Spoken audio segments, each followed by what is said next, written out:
A colossal explosion sent shockwaves through the western side of Chicago, consuming an unassuming building on Grand Avenue. It marked the third largest car bomb incident in the United States, trailing only the devastating Oklahoma City bombing and one more. A staggering 100 pounds of C4 explosives had been concealed within a stolen sedan and subsequently triggered amidst the chaos of rush hour on a bustling city street. The target of this explosive fury was the clubhouse of the Hells Henchmen, a local Midwestern biker club and prospect club of Hells Angels. To law enforcement, there existed little doubt as to the culprits, and they looked towards the dominant motorcycle gang of the region, the Outlaws. They are the eldest among the big four biker clubs globally, renowned for their brutality and extreme violence. The Hells Angels were maneuvering to establish a stronghold in the Midwest, regarded as outlaw territory, by incorporating the Hells Henchmen into their ranks. The Outlaws now found themselves embroiled in a rising and brutal conflict with their arch-nemesis, the Hells Angels.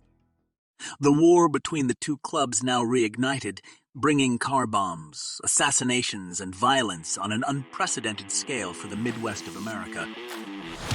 This is Biker History with Madness. The war between the Outlaws and the Hells Angels found its origin in 1974, when three angels journeyed to Florida. There, they encountered members of the Outlaws' Fort Lauderdale chapter who had just learned of an outlaw being assaulted by an angel. In a seemingly weird twist, the Outlaws extended an invitation to the Angels to join them at their clubhouse for a beer. At one point, one of the Outlaws got up and said, "You know what?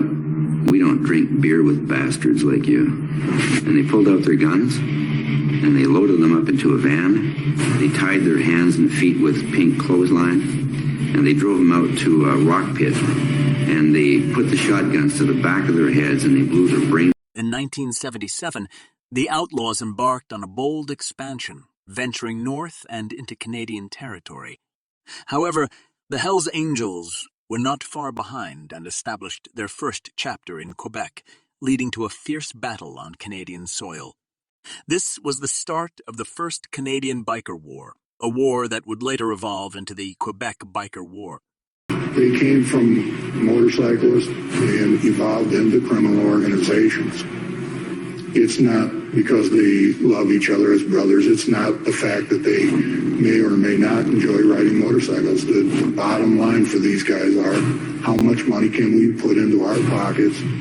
In 1984, Harry Taco Bowman, a charismatic and flamboyant individual, assumed the prestigious position of international president within the Outlaws organization. Bowman possessed an uncanny ability to articulate his vision with just a few words, effortlessly steering the course of the group's activities. Under his leadership, Bowman cultivated a formidable and ruthless reputation, characterized by his innovative yet discreet approach to organized crime. Law enforcement officials coined the term businessman biker boss to describe him, acknowledging his pioneering role in expanding the Outlaws' operations into more sophisticated enterprises. This diversification extended beyond conventional motorcycle gang ventures, encompassing establishments like bars, strip clubs, and tattoo parlors. Notably, Bowman's accumulated wealth soared into the millions, a testament to both his financial success and the esteemed status that came with being at the helm of the Outlaws. Despite his initial attempts at projecting a facade of normalcy, his distinctive and flamboyant style inevitably drew attention, fueled by a substantial ego that, at times, sowed discord within the ranks. Nevertheless, his magnetic leadership soon rallied the Outlaws for their next collective battle. He told them they need to be rottener than they had been, and they need to get back to being what real outlaws were, and they were going to start pressing all the groups that were associated with the Hells Angels. The Outlaws were told by Bowman, "You're going to proceed to beat the people to a pulp and wipe them out." Over the next year, the Outlaws would answer Bowman's battle call, and the war between the two now exploded. On June 27, 1994, Wisconsin State Line Outlaw Chapter President, Kevin Spiconio deployed outlaw wannabe David Wolf and 2 others to Matthias's Rodford motorcycle shop. It was an opportunity to prove that he was worthy to officially join outlaw ranks. Wolf fired 3 shots into Matthias's shoulder, head, neck, and then finished him off with repeated stabs with a screwdriver that the coroner later dubbed frenzy wounds. For his loyalty, Wolf was anointed part of the Outlaw Brotherhood and given his club colors.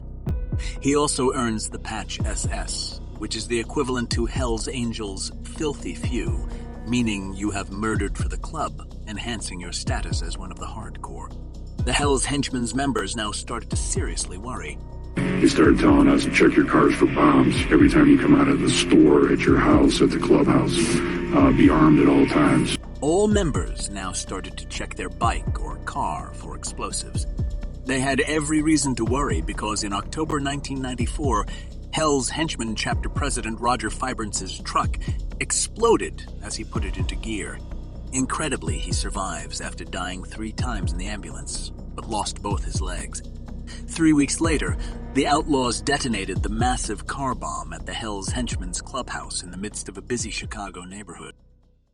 Although there incredibly were no casualties, the explosion could have been catastrophic if civilians had been closer. 1994, at a public drag race near Buffalo, New York, nearly 50 outlaws descended on a smaller group of angels armed with brass knuckles, axe handles, knives, and guns. They grabbed whoever was available, started cutting them with knives and firing their guns. People were so terrified they were literally throwing their kids under cars so they wouldn't be hit by stray bullets. By the end of the brawl, 1 angel was bleeding to death from knife wounds and an outlaw lay shot and lifeless in the pit. At least 4 other gang members were injured.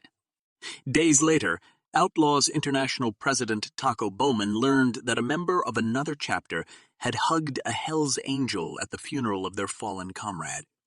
Outraged, Bowman ordered the Orlando, Florida chapter to retaliate. That's a consequence of somebody hugging a member of the Hells Angels 2,000 miles.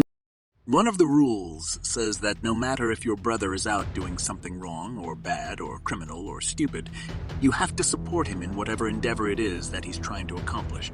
Failure to do so can mean losing your colors, and sometimes worse. That's a lesson ex-outlaw Amy learns when he defended his eldest son, a chapter vice president, in a fistfight against a higher-ranking member, something that was considered unforgivable. I was thrown out of the Outlaws for a reason of protecting my son, you know. But he got jumped on by our higher captain or president. Basically, fuck this guy. You know, brothers don't jump on brothers. And that's when my heart was broken. My kid's heart was broken.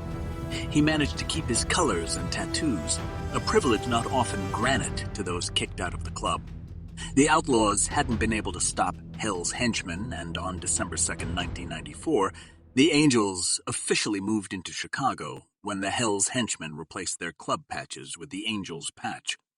The Outlaws were infuriated, and 3 months later they hit back. In March 1995, Jack Castle, a newly patched member of the Hells Angels, was driving to work after meeting a friend for coffee. After staking him out, the Outlaws knew his pattern. They knew where he stopped for coffee. Witnesses said Castle was sitting in his car, sipping coffee and eating a donut when a gunman in a passing car fired an automatic weapon at him. Castle was shot at least 9 times in what police described as a brutally executed execution. January 1995, police found the body of Indiana outlaw Donald Fogg laying face down in the snow. The police thought the Angels were behind the murder, but it was actually the Outlaws cleaning house. Worried that Fogg might reveal details of the Lancaster Speedway murders, he had been shot 30 times. 3 of those shots went to his head. They killed him because they thought he had become a snitch, proving that the Outlaws live by their slogan, "God forgives, Outlaws don't." Little did the Outlaws know that the Fox murder would add fuel to the FBI and the government's interest for the club. In 1996, with a new law in hand, the RICO Act, the U.S. Justice Department listed the Outlaws among the 15 most dangerous crime cartels in the country. The RICO Act was designed to take down criminal enterprises like the mob. As the government saw it, the Outlaws were no exception. Instead of prosecuting individuals for separate crimes, RICO allowed authorities to establish connections that painted a picture of the organization as a whole. They imposed severe sentences for all involved, and by the summer of 1995, the Outlaws in the Midwest was feeling the heat. The government's scrutiny would eventually force a tenuous truce between the Outlaws and the Hells Angels, but the uneasy peace wouldn't last long.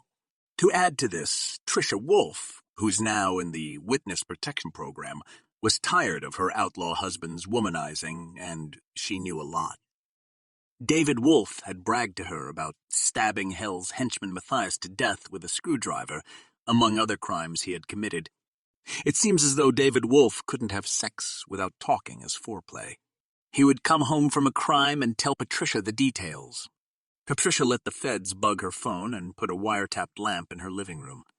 Then came an unexpected bonus when Wisconsin chapter president Kevin Spike O'Neill saw the lamp and said, "That's a nice lamp." And Patricia said, "I'll get you one." So Spike, in this way, bugged himself.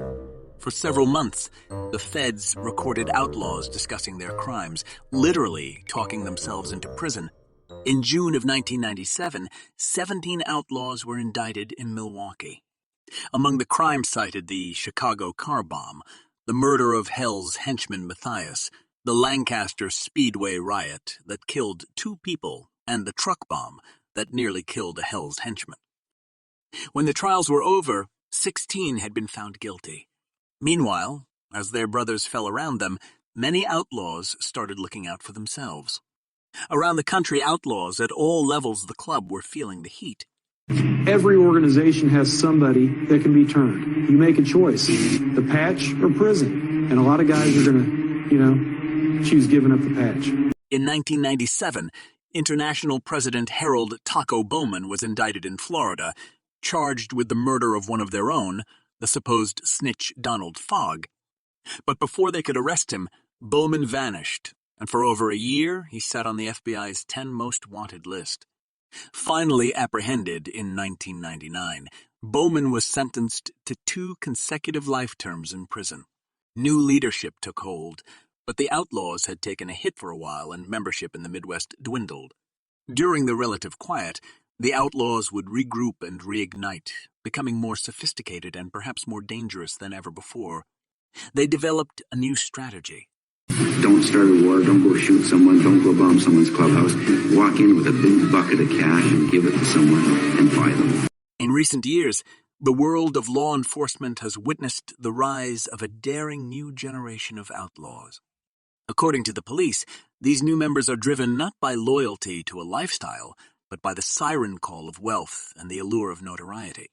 With their patches as a badge of entry, they gain instant access to a world teeming with drugs, money, and the seductive charm of women.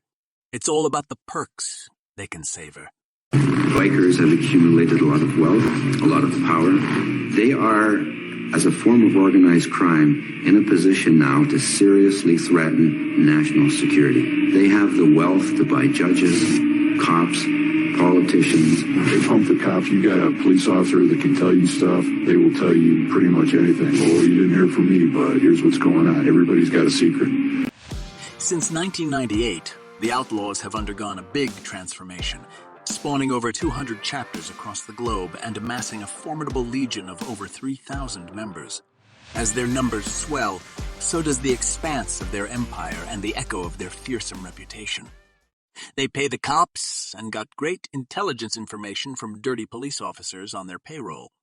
The truce that briefly held with the Angels was nothing more than a fleeting ceasefire, shattered in 2006 when the 5 outlaws met a hail of bullets near the grounds of the storied Sturgis motorcycle rally in South Dakota. In that same year, a Hells Angel met an untimely demise, gunned down while riding his motorcycle in Connecticut. The war between the 2 clubs continues to this day. Please smash the subscribe button and set for all notifications so you don't miss my next biker video. And while you're at it, why not push the like button too? And I hope to see you in the next one.